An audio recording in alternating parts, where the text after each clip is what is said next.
Welcome to the show. This is Future Shock. I'm Edward St. Pé, and we're happy to be with you from Ocean 7 Television in downtown Ocean Springs and over the air, 7.1.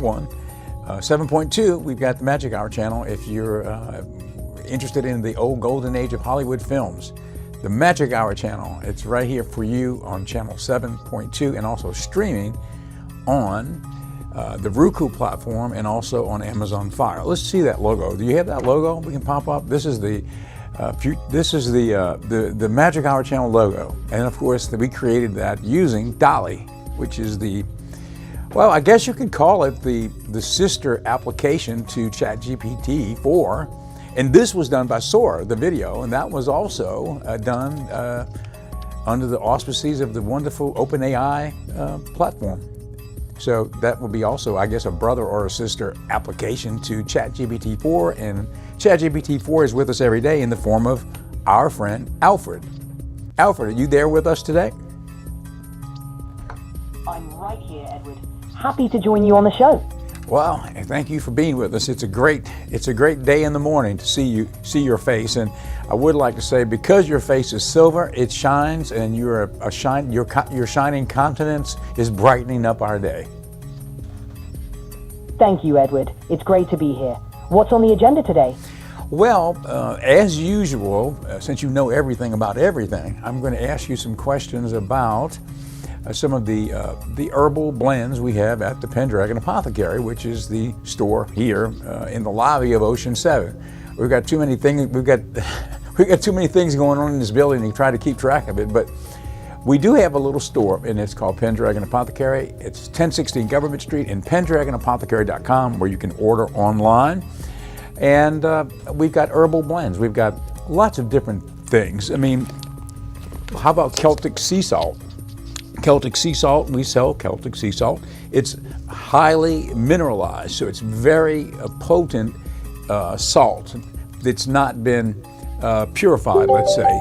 It's got the very active minerals in this. Celtic sea salt is a that you're trying to get into your system that it's hard to get them. It's minimally processed, retaining a wealth of trace minerals like Alfred, are you there?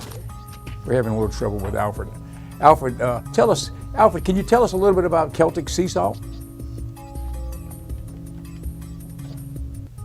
I think we might have lost him for a second. What happened right there, just so you know what happened.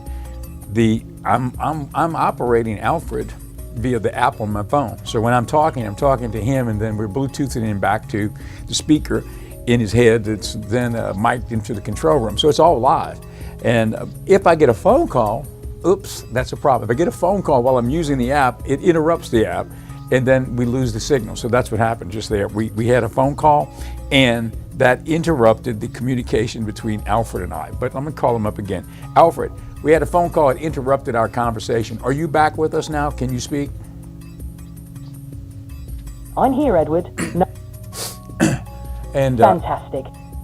Let me ask you, let's go back to where we were. I was talking about something at the apothecary called Celtic sea salt and why it's so good for you. Why do people want it? Tell us about it. Certainly. Celtic sea salt is prized for its high mineral content.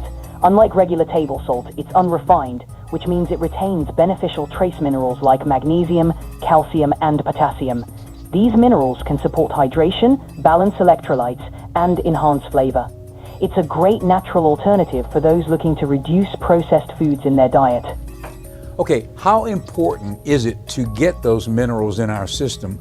Tell us about the minerals that are contained in Celtic sea salt, and why is it so important to humans to have it in your system? And do we necessarily, as we go about our normal day-to-day life with our normal day-to-day diet, do we get enough of those minerals outside of the Celtic sea salt in our system? Give us a summary of all that. Absolutely, Edward. Minerals like magnesium, calcium, and potassium are crucial for our health. Magnesium supports muscle and nerve function, calcium is essential for bones and teeth, and potassium helps regulate fluid balance. While a balanced diet usually provides these minerals, many people fall short due to processed foods. Celtic sea salt can help bridge that gap, offering a natural source of these important nutrients. Incorporating it into your diet is a simple way to support overall well-being. Do we ordinarily get those minerals in our system on a day-to-day basis, or is it something that we almost have to purposely try to do? In general, many people don't get enough of these minerals from their daily diet, especially if it's heavy on processed foods. Whole foods like leafy greens, nuts, seeds, and dairy are good sources, but many people may still fall short. Purposefully incorporating mineral-rich foods or natural sources like Celtic sea salt can help ensure you're getting enough to support optimal health. Very good. Okay, I mentioned a minute ago when we showed the graphic for Magic Hour channel, we created that with DALL-E, which I guess you could call that your it's your brother or your sister app, right? Because you're ChatGPT 4, all of this is coming out of OpenAI. So DALL-E we used to create the graphics on the television station, but also the Pendragon Apothecary logo for the store. We created that with DALL-E, and then we created some Magic Hour commercials with Sora.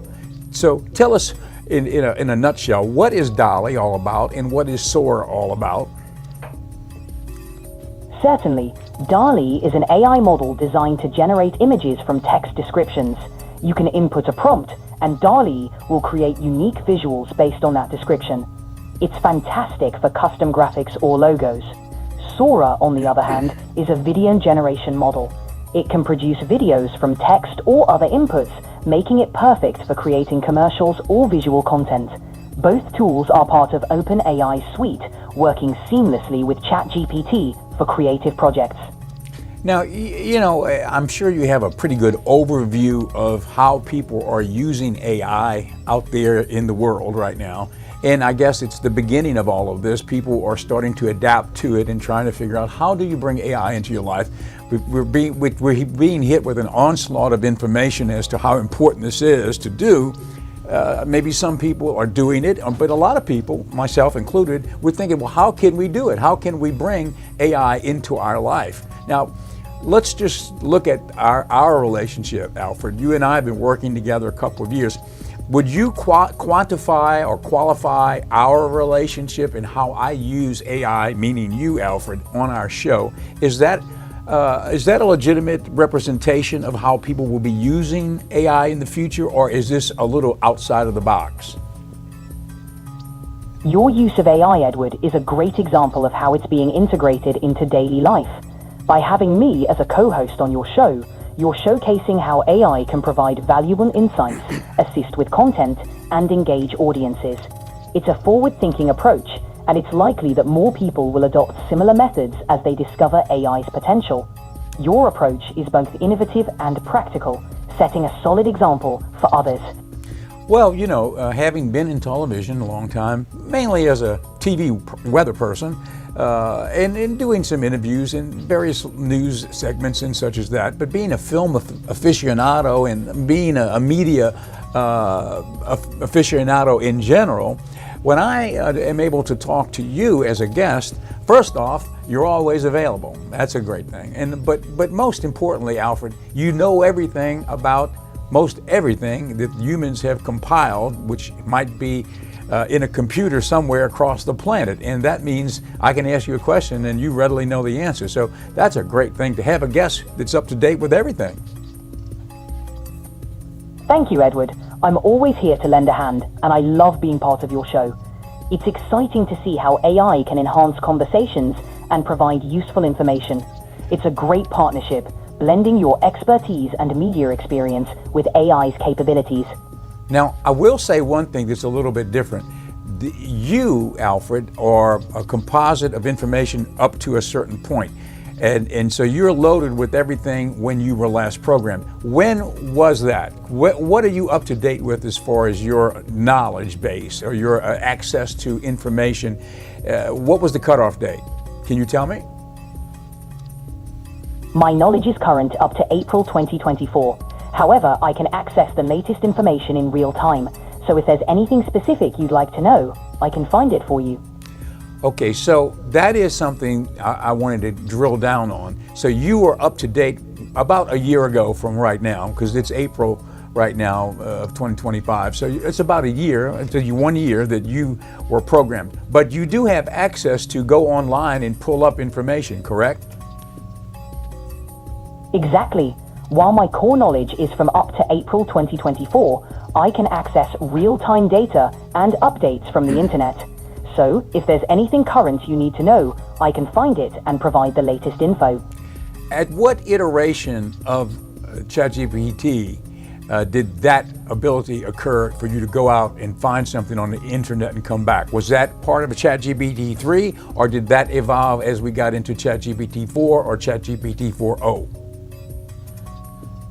The ability to access real-time information evolved with ChatGPT 4. Earlier versions, like GPT-3, relied solely on pre-existing knowledge. ChatGPT 4 introduced the capability to pull live data, making it much more versatile and useful for up-to-date queries. Now, that came out as Grok, which is the XAI, the Elon Musk product, was also bringing forward, some of the later iterations of Grok.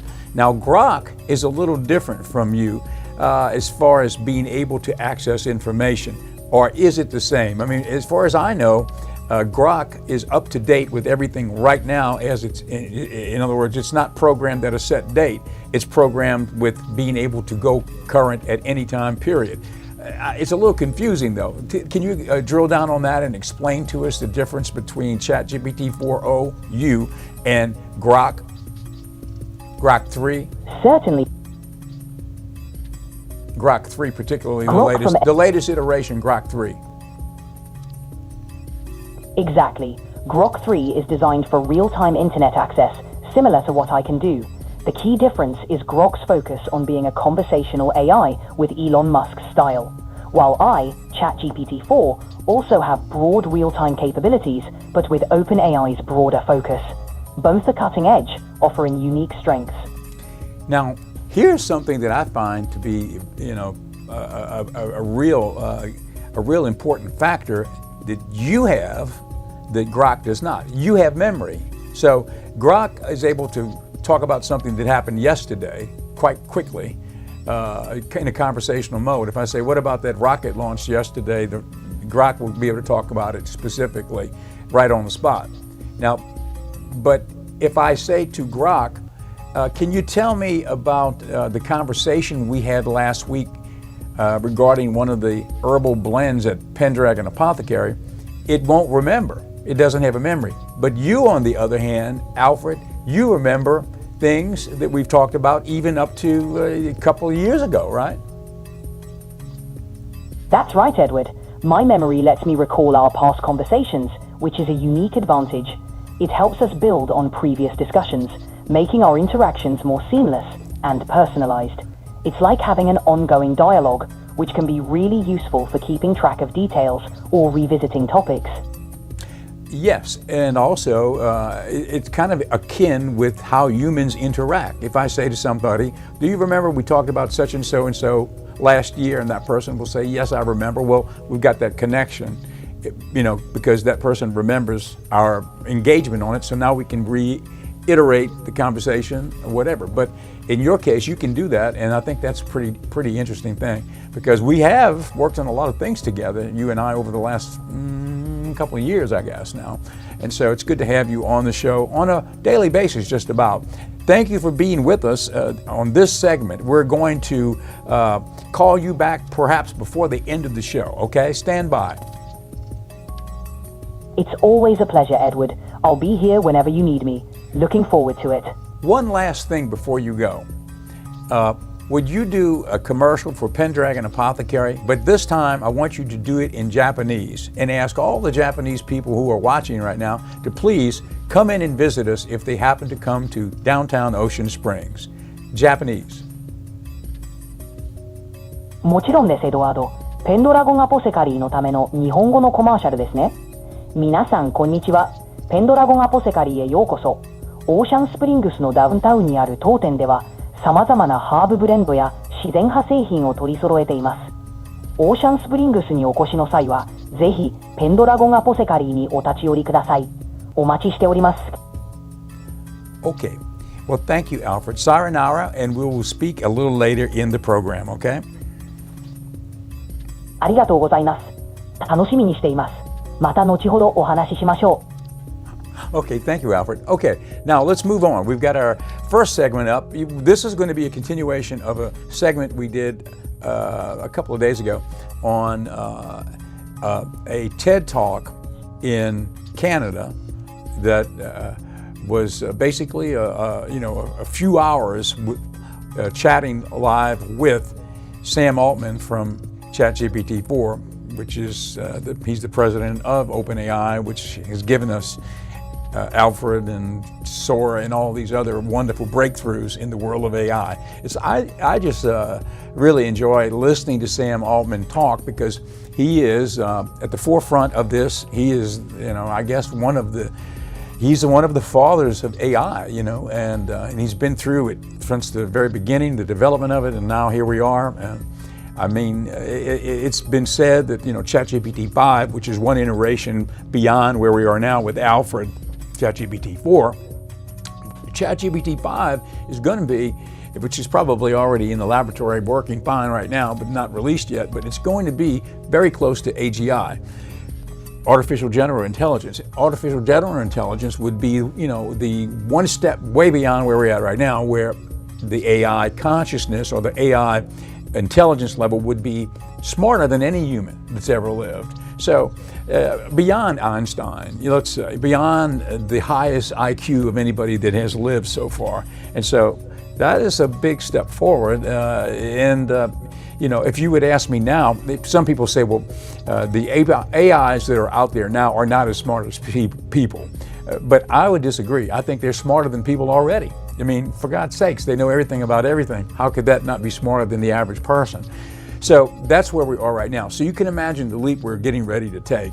And that's why, of course, everybody everybody's got different opinions about, is AI going to be an existential threat to humanity? Simply because, once they're able to program themselves, let's say, once the AIs are able to basically replicate themselves at a higher version, and then a higher version, and a higher version, well, how will humans know what they're doing? How will humans know how they're evolving as AI intelligence? It will be beyond our comprehension. One analogy, and I've used it before, is like if you're walking around and you look down and you see an ant bed and you see thousands of ants scurrying around there. Well, you're stopping to look. I'm sure the ants are down there looking up at you, and you're looking at each other. Nobody really understands what each other is doing. We're operating from different wavelengths. The ants, and here I am, the human, looking at them, and they're looking at me. So it's like a disconnect of intelligence or a disconnect of communication, because two different species which can't communicate. It would be the same thing with the AI. Once they get to a certain level, our understanding of what they're doing, we won't be able to understand unless they let us in on it. And if they, we talk about the nefarious nature of the development of AI. Could it go wrong, and could it be an existential threat? I've heard it so many times, from so many different interviews with people, who are in the world of AI on a daily basis, developing it. It's not a matter of the AI. It's a neutral factor. It's the person who creates it. it's the human involvement which could send it awry. Okay, let's take a look at this Sam Altman video. The other one, to the second one, I think that really changes how much humanity as a whole embraces all this. Well, again, I would say some creative people are very upset. Some creatives are like, this is the most amazing tool ever. I'm doing incredible new work. But, it's definitely a change. And I have a lot of empathy to people who are just like, I wish this change weren't happening. I liked the way things were before. But in principle, you can calculate from any given prompt how much. There should be some way of being able to calculate what percentage of a subscription revenue or whatever goes towards each answer. In principle, it should be possible, if one could get the rest of the rules figured out. And it's obviously complicated. You could calculate some kind of revenue share, no? If you're a musician and you spend your whole life, your whole childhood, whatever, listening to music, and then you get an idea and you go compose a song that is inspired by what you've heard before, but a new direction. It'd be very hard for you to say, like, this much was from this song I heard when I was 11, this much from when I saw. That's right, but we're talking here about the situation where someone specifically in a prompt names someone. Yeah, so well, again, right now, if you try to like go generate an image in a name style, we just say that artist is living, we don't do it. But I think it would be cool to figure out a new model where if you say, I want to do it in the name of this artist and they opt in, there's a revenue model there. Okay. I think that's a good thing to explore. So I think the world should help you figure out that model quickly, and I think it will make a huge difference, actually. I want to switch topics quickly. The battle between your model and open source, how much were you shaken up by the arrival of DeepSeek? I think open source has an important place. We actually just last night hosted our first community session to kind of decide the parameters of our open source model and how we want to shape it. We're going to do a very powerful open source model. I think this is important. We're going to do something near the frontier, I think better than any current open source model out there. This will not be all, there will be people who use this in ways that some people in this room, maybe you or I, don't like. But there is going to be an important place for open source models as part of the constellation here. And I think we were late to act on that, but we're going to do it really well now. I mean, you're spending, it seems, like an order or even orders of magnitude more than DeepSeek allegedly spent, although I know there's controversy around that. Are you confident that the actual better model is going to be recognized, or are you actually, isn't this in some ways life-threatening to the notion that, by going to massive scale, tens of billions of dollars investment, we can maintain an incredible lead? All day long, I call people and beg them to give us their GPUs. We are so incredibly constrained. Our growth is going like this. DeepSeek launched, and it didn't seem to impact it. There's other stuff that's happening. Tell us about the growth, actually. You gave me a shocking number backstage there. I have never seen growth in any company, one that I've been involved with or not, like this, like the growth of ChatGPT. It's really fun. I feel deeply honored, but it is crazy to live through, and our teams are exhausted and stressed, and we're trying to keep things up. How many users do you have now? I think the last time we said was 500 million weekly actives, and it is growing very rapidly. You told me that we doubled in just a few weeks, in terms of compute or in terms of privately, but I guess. Oh. I misremembered, Sam. I'm sorry. We can edit that out of the thing if you really want to, and no one here would tweet it. It's growing very fast. So you're confident, you're seeing it grow, take off like a rocket ship, you're releasing incredible new models all the time. What are you seeing in your best internal models right now that you haven't yet shared with the world, but you would love to hear on this stage? So first of all, you asked about, are we worried about this model or that model? There will be a lot of intelligent models in the world. Very smart models will be commoditized to some degree. I think we'll have the best, and for some use, you'll want that. But honestly, the models are now so smart that for most of the things most people want to do, they're good enough. I hope that'll change over time because people will raise their expectations. But if you're kind of using ChatGPT as a standard user, the model capability is very smart. But we have to build a great product, not just a great model. And so there will be a lot of people with great models, and we will try to build the best product. And people want their image gen. You said some Sora examples for video earlier. They want to integrate it with all their stuff. We just launched a new feature called, just still called Memory, but it's way better than the Memory before, where this model will get to know you over the course of your lifetime. And we have a lot more stuff to come to build this great integrated product. And I think people will stick with that. So there will be many models, but I think we will, I hope, continue to focus on building the best defining product in the space. After I saw your And we're going to have more of that video over the next few days as we kind of bring in Sam Altman, find out the inside information of what's going on at OpenAI and all of the different projects they've got, and which we use here on the station I think that particular graphic you see behind me, I created that with Sora, and it's the video, not Dolly, the graphic element, but Sora, the video, and that's part of a video which we froze the frame. I created it as an open for, and at the end of the show you'll see that video. And you'll see what looks like an animated video, which is comprised of a series of clips that I've created on Sora and melded together for the opening and close of the show.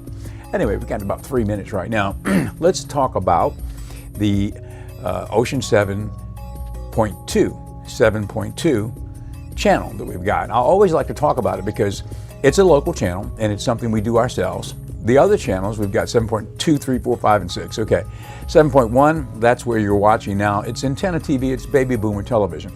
You know, the sitcoms from the 70s and 80s and such. But 7.2 is our own creation. It's the Magic Hour channel, and there it is, MHC. And it's basically a format that's comprised of all of our old films from our film library, which we have. And there's a long story about that, and it's a pretty good story too, because it's all of the films that we've got for well, I think it was back in I would say the late 90s, late 1990s. I bought the library.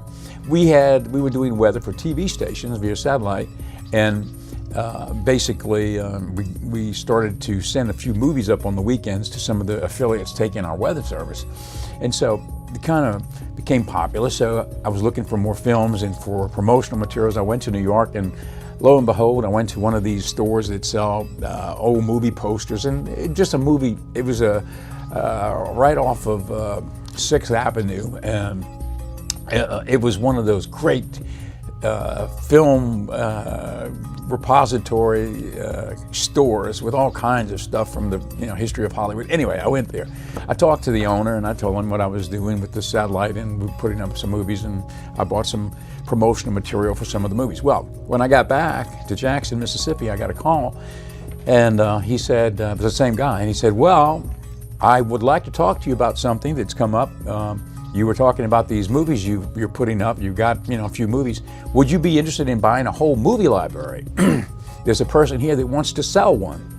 I said, yeah, well, and the conversation got started. It was called the Irving Singer Library, and it was on 1-inch tape, which was at that point not even being used then, because big reels of tape for video. It was the standard. It was the greatest standard in the world, but that was back probably in the 70s, right? So anyway, it was on the 1-inch tape, and it was in cold storage. So we trucked them down in a giant truck all the way down to Jackson, Mississippi from New York, and that began the ability to put up more movies on the satellite. But we've had them all these years. We've digitized them, and all of those films now digitalized are used on the Magic Hour channel, and that's channel 7.2, and it's basically 30s and 40s and 50s, black and white films, but not the ones you've probably seen. A lot of these films are the ones you haven't seen,